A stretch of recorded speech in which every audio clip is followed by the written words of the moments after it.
அப்படியே சாக்லேட்டில் டிப் பண்ணிக்கலாம். பார்க்கவே எவ்வளோ சூப்பராக இருக்குன்னு.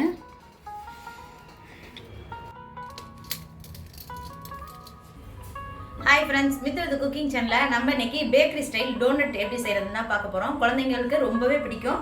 வாங்க எப்படி செய்கிறதுன்னு பார்க்கலாம். இப்போ அதுக்கு தேவையான பொருள் சொல்லிடுறேன். ஒரு முட்டை, கூடவே 2 கப் அளவுக்கு கோதுமை மாவு. இதை மைதா மாவுலேயும் செய்யலாம், கோதுமை மாவுலேயும் செய்யலாம். அது கூடவே 1 டேபிள் ஸ்பூன் அளவுக்கு சர்க்கரை, 100 மில்லி அளவுக்கு பால், ஒரு 2 டேபிள் ஸ்பூன் அளவுக்கு பட்டர், கூடவே 1 டேபிள் ஸ்பூன் அளவுக்கு ஈஸ்ட். அவ்வளோதான். ஃபஸ்ட்டு மாவு பிசைஞ்சிடுவோம். மெல்ட் பண்ணி நம்ம டோனட்டுக்கு மெல்ட் பண்ணுறதுக்கு கொஞ்சம் டார்க் சாக்லேட் எடுத்து வச்சு, மாவு பிசைறதுக்கு முன்னாடி நம்ம ஃபஸ்ட்டு ஒரு பவுலில் பால் எடுத்து வச்சுருக்கோம் பார்த்தீங்களா, அதில் 1 டேபிள் ஸ்பூன் அளவுக்கு சுகரை அது கூட சேர்த்துக்குவோம். அது கூட ஒரு 2 டேபிள் ஸ்பூன் அளவுக்கு ஈஸ்ட் சேர்த்துக்குவோம். இது வந்து குட்டி ஸ்பூன்றதுனால நான் 2 டேபிள் ஸ்பூன் போடுறேன், இல்லைனா 1 டேபிள் ஸ்பூன் போதும். இப்போ இதை அப்படியே ஒரு ஸ்பூன் வச்சு நல்லா மிக்ஸ் பண்ணி விட்டுருவோம் ஈஸ்ட் இதுவும். இப்போ கூடவே இப்போ ஒரு பவுலில், அகலமான பவுலில் நம்ம எடுத்து வச்சுருக்க மாவை அது கூட சேர்த்துக்குவோம். ஒரு 1/2 டேபிள் ஸ்பூன் அளவுக்கு சால்ட்டு, ஒரு 2 டேபிள் ஸ்பூன் அளவுக்கு சுகர்,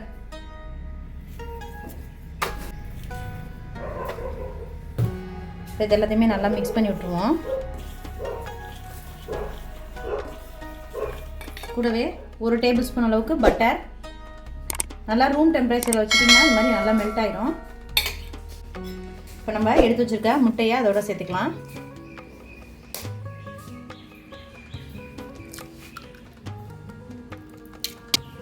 இப்போ இது எல்லாமே நல்லா மிக்ஸ் பண்ணிக்குவோம். எக் வந்து எல்லா மாவோடையும் நல்லா மிக்ஸ் ஆகிற மாதிரி மிக்ஸ் பண்ணிக்குவோம்.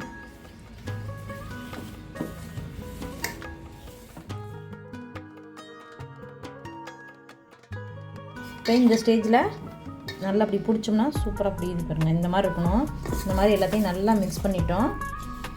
பால், ஈஸ்ட் இது எல்லாமே வச்சுருக்கோம் பார்த்தீங்களா, இது எல்லாத்தையுமே மிக்ஸ் பண்ணிவிட்டு கொஞ்சம் கொஞ்சமாக சேர்த்துக்குவோம். நம்ம எப்படி சப்பாத்தி மாவு பிணைவோமோ அது மாதிரி பிசைஞ்சுக்கணும்.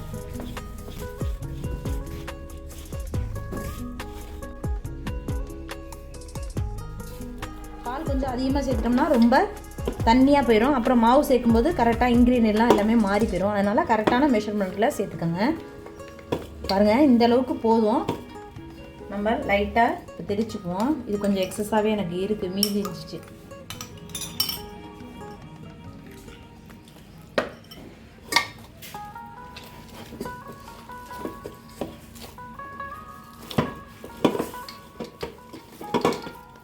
பாருங்கள், இந்த அளவுக்கு நல்லா மாவு திரட்டியாச்சு.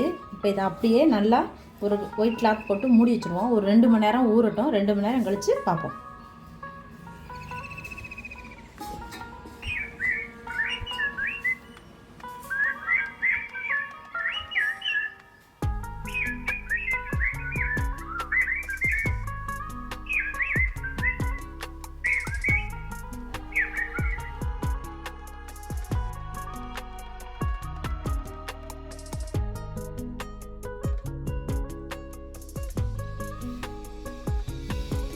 கிட்டத்தட்ட நமக்கு ஒரு 2 மணி நேரம் ஆயிடுச்சு. இப்போ பாருங்கள், மாவு எந்த அளவுக்கு நல்லா உப்பி சூப்பராக வந்திருக்கு பாருங்கள். இந்த அளவுக்கு நல்லா உப்பி சூப்பராக வந்திருக்கு.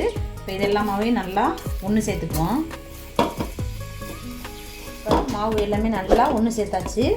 இப்போ இதை நம்ம ஒரு சப்பாத்தி கட்டை இல்லைன்னா இந்த மாதிரி கவுண்டர் டாப்பை க்ளீன் பண்ணிட்டு இந்த மாவை திரட்டுறதுக்குள்ளே இந்த பக்கம் அடுப்பை பற்ற வச்சுக்கலாம். பற்ற வச்சுட்டு இப்போ இதில் நம்ம பொரிக்கிற அளவுக்கு எண்ணெய் சேர்த்துக்குவோம். ஒரு 1/4 லிட்டர் அளவுக்கு செக்லாட்டினா கடலெண்ணெய் சேர்த்துக்குவோம்.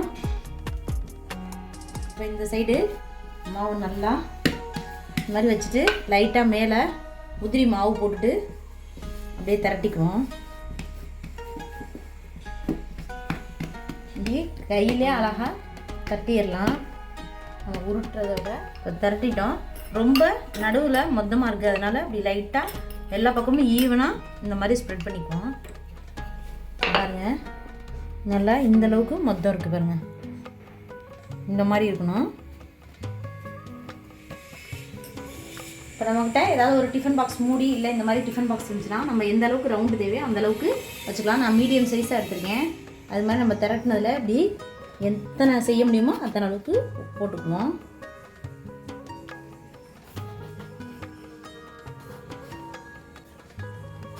கரெக்டாக நம்ம 5 இது போட்டோம்.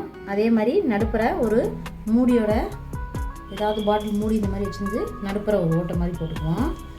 போட்டுட்டு இந்த மாதிரி எடுத்துட்டோம்னு சொன்னால் நமக்கு சூப்பராக கடையில் வாங்குகிற டோனட் மாதிரியே வந்துடும். இப்போ இது மாதிரி தனித்தனியாக எல்லாத்தையும் எடுத்து வச்சுக்குவோம்.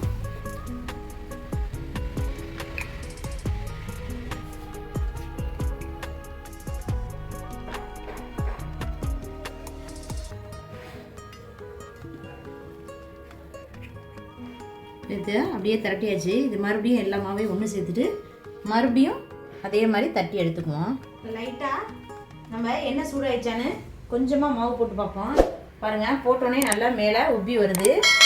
இப்போ அடுப்பை லைட்டாக லோ ஃப்ளேமில் மாற்றிக்குவோம். மாற்றிட்டு இப்போ நம்ம செஞ்சு வச்சுருக்கோம் பார்த்தீங்களா டோனட்டு, அதை அப்படியே பொரிச்சு எடுத்துக்கலாம்.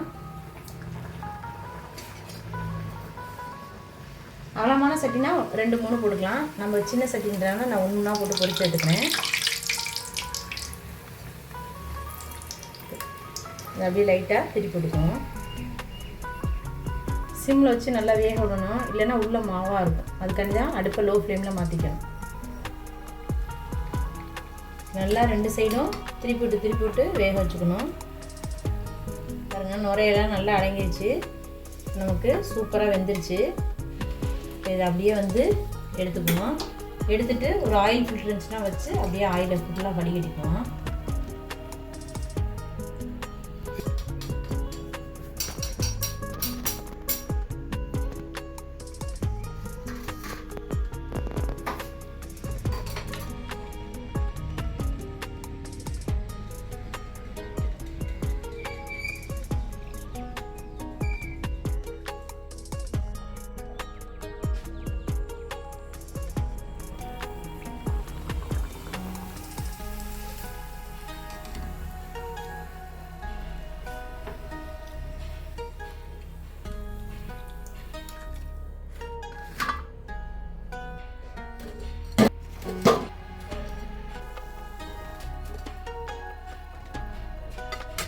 பாருங்கள், நம்மளோட டோனட் எல்லாமே கடையில் வாங்குற மாதிரி சூப்பராக வந்திருக்கு. பாருங்கள், எல்லாமே பாருங்கள் பர்ஃபெக்டாக இருக்குது.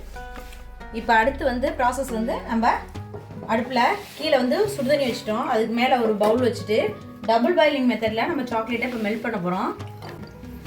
நம்ம எடுத்து வச்சுருக்க சாக்லேட் எல்லாமே மெல்ட் பண்ணிக்கலாம். சாக்லேட் எல்லாமே நல்லா மெல்ட் ஆகி வருது. பாருங்கள், நம்ம சாக்லேட் எல்லாமே நல்லா சூப்பராக மெல்ட் ஆகி வருது. பவுல் எடுத்துக்கலாம்.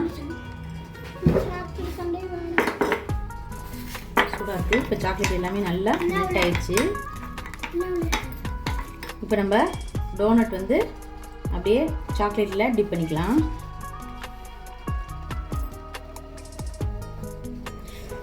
பாருங்கள், பார்க்கவே எவ்வளோ சூப்பராக இருக்குன்னு. அவ்வளோதான். இது மாதிரி நம்ம எல்லா டோனட்டையும் சாக்லேட்டில் டிப் பண்ணிக்கலாம்.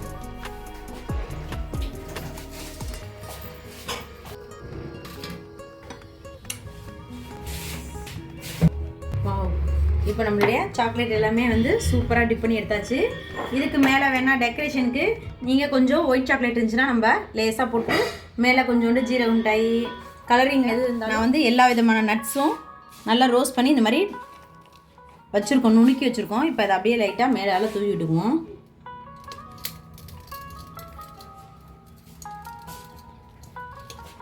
பாதாம், பிஸ்தா, நம்மளுடைய பிளாக் டேட்ஸு,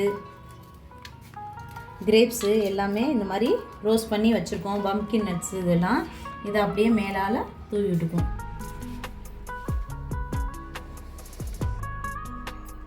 மித்ரன், இங்கே உனக்கு ஒரு சர்ப்ரைஸ். பையன் ஸ்கூல்லேருந்து வந்துட்டான். பாருங்கள், அவனுக்காண்டி நான் ரொம்பவே டிஃப்ரெண்ட்டாக பேக்கரி ஸ்டைலில் நேற்று பேக்கரியில் கேட்டு ரொம்ப அடம் பிடிச்சான்.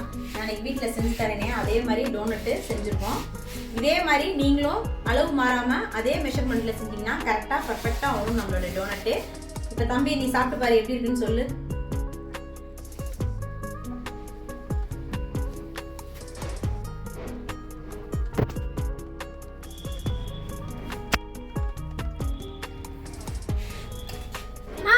சாப்பிட்டு மேல உருகி நட்செல்லாம் போட்டு சூப்பரா பேக்கரி ஸ்டைல் அப்படியே செய்யுமா. அது பேர் வந்து டோனட் ரைஸ். சூப்பரா எனக்கு பிடிச்ச மாதிரி செஞ்சுருக்காங்க அம்மா. அதே மாதிரி நீங்க உங்க அம்மாட்டையும் கேளுங்க. சப்ஸ்கிரைப் பண்ணிட்டு பக்கத்துல இருக்க பெல் ஐக்கன் கிளிக் பண்ணுங்க. நீங்க தாத்தா பாட்டியா இருந்தா எங்களை மாதிரி சின்ன பையனை கூப்பிட்டு நீங்க பெல் ஐக்கானை கிளிக் பண்ண வைங்க. வாய்ஸ் வரட்டும். மித்தூர் குக்கிங் சேனல் சப்ஸ்கிரைப் பண்ணுங்க, லைக் பண்ணுங்க, ஷேர் பண்ணுங்க, கமெண்ட் பண்ணுங்க. தேங்க்யூ ஃபார் வாட்சிங். இந்த ஃபுட் எப்படி இருக்குன்னு நீங்கள் கமெண்ட் பண்ணுங்க guys. செஞ்சு பார்த்துட்டு